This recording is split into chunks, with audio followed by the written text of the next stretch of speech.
happen. E don happen. Chimmanda don tell European Union say wetin dem do for Africa no good, e no good at all. The way dem take treat Africans say e no go well. All our treasure wey dem loot carry go their place, say in fact say make dem apologize and return every single treasury wey dem collect from Africa. Chimmanda no fear dem, im just tell dem face to face say wetin how e go be if say na dem do this kind of thing. Abeg, I don't want to talk too much. Una just follow me, watch the video, share your opinion, and also share, make other people also follow us watch. Nigerian Biafran War that started in 1967. A woman told me a story about her elderly father. It was early in the war, and they were in their Biafran hometown, feeling relatively safe because the war seemed far away. Then suddenly they heard the loud, terrifying sounds of bombing very close to them, and they knew that they had only minutes to leave their home and run into the interior for safety before the Nigerian soldiers arrived. The elderly father was a wealthy man, but the only thing he rushed to take with him was his ikenga, a piece of wood, a beautifully carved piece of wood. But it wasn't just a piece of wood. It was also the repository of spiritual meaning. The ikenga represented his chi, his personal spirit, as well as his ancestors, his guardian angels. I was struck by this story. This man, facing the possibility of never seeing his home again, chose the thing that mattered most to him. Of course, he cared about his material possessions, but he believed that those could eventually be replaced, while his ikenga was irreplaceable. There are ikengas in various museums all over the world today, and it is easy to forget as we stare and admire them behind cold and clinical glass barriers that these are objects that are religious, spiritual, sacred. Art lives in history, and history lives in art. Much of what we call African art are also documents that tell stories. Some are literal in their storytelling, like the beautifully ornate Benin stool that was sent to the Oba of Benin by his people when he was exiled by the British, and which he looked at and immediately could deduce from the carvings the state of his British plundered land. Other sculptures and carvings are more metaphorical. They speak to the dignity of a people, to their worldview, to their aspirations. Some of the early Christian missionaries across the African continent were very keen on destroying African art. Carved African deities, which they told the Africans were just magic. I cannot help but wryly wonder what could be more magical than the story of a man who dies and then magically rises again, a man who also manages to magically give his body as bread. And I say this, by the way, as a newly returned Roman Catholic. The point is that belief systems vary, and as long as they feed the spiritual needs of a people, they're valid. We cannot be dismissive of a belief system merely because it is unfamiliar to us, just as we cannot be dismissive of a history because we are uncomfortable with it. So I'd like to tell a small story about a Nigerian woman who's married to a Belgian and has lived in Belgium for many years. She said once that she was shocked that her son, while being taught Belgian history, was taught nothing about Congo. They teach my son in school that he must help the poor Africans, she said, but they don't teach him about what Belgium did in Congo.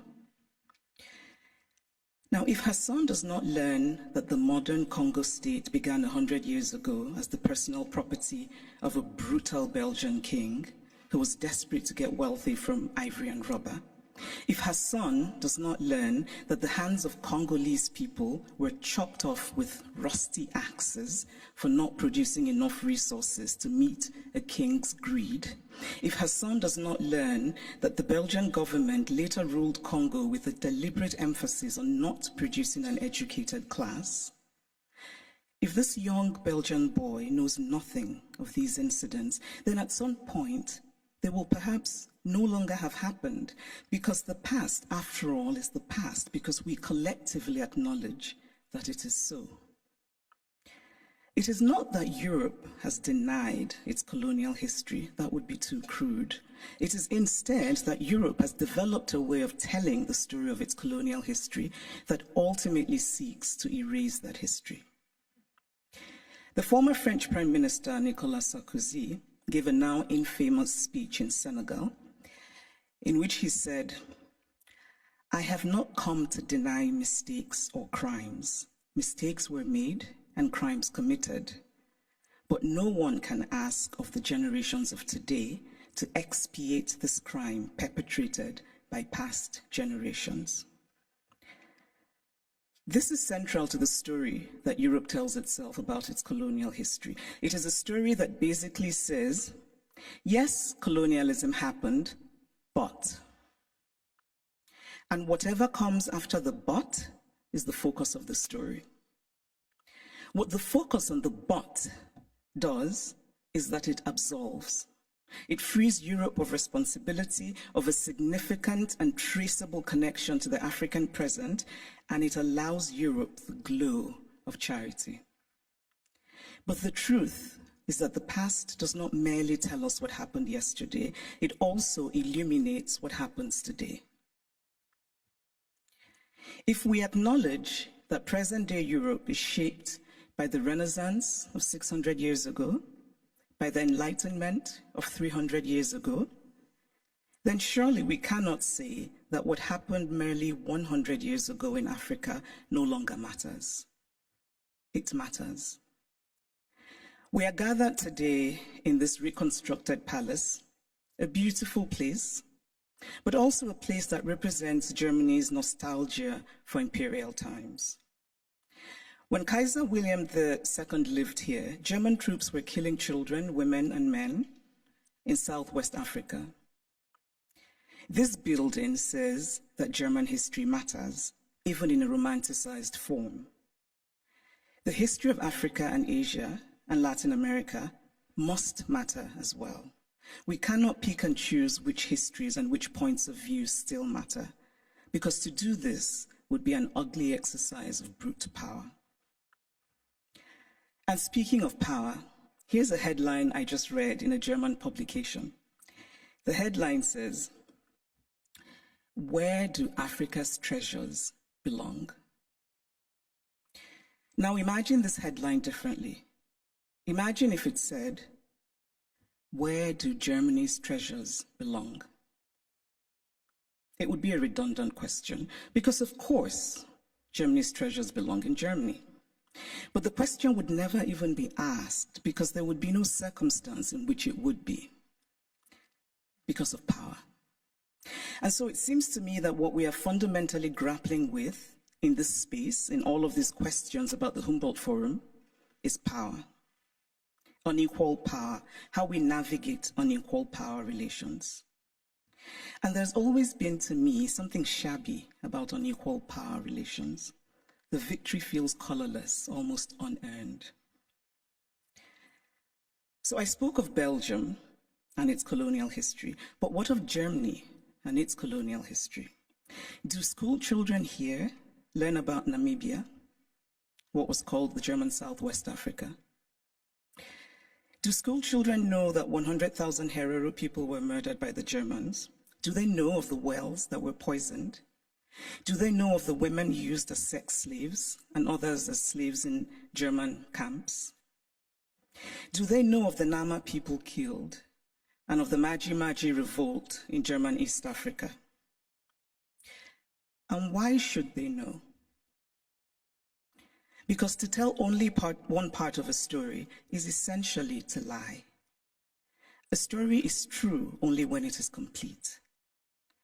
Germany is Beethoven, and Germany is Bach, and Germany is also its colonial atrocities that have resulted in hundreds of African skulls being stored in the basement of museums here in Berlin, skulls of men whose spirits cannot be at rest, men who could well have been my great-grandfather had I happened to have been born in Eastern rather than Western Africa. It is only fair to fully own all of the stories of Germany. All countries have parts of their pasts that they're not proud of, that they would rather forget. But it takes courage to face those parts and bring in some light. And this is a time for courage. The courage to hear dissenting voices, such as those of the people who are outside right now protesting. They should be heard and included. They have valid concerns. The courage not merely to say, we take your criticism, but to follow it with action. The courage to say, we were wrong. The courage to say about art acquired illicitly, this is not ours. Tell us what to do with it. The courage to do provenance work and to actively use local knowledge. The courage to act and to act now and not become crippled by endless planning and endless talking. The courage to believe that it can be better. We cannot change the past, but we can change our blindness to the past.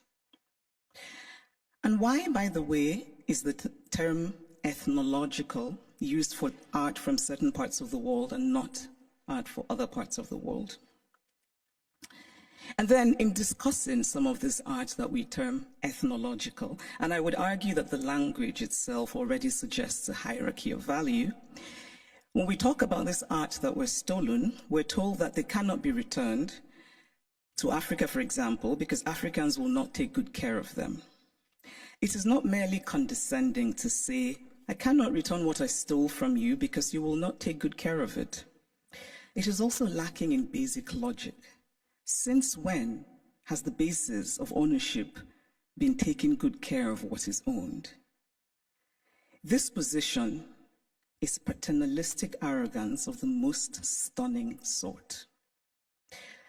It does not matter whether Africans or Asians or Latin Americans can take care of the art stolen from them. What matters is that it is theirs.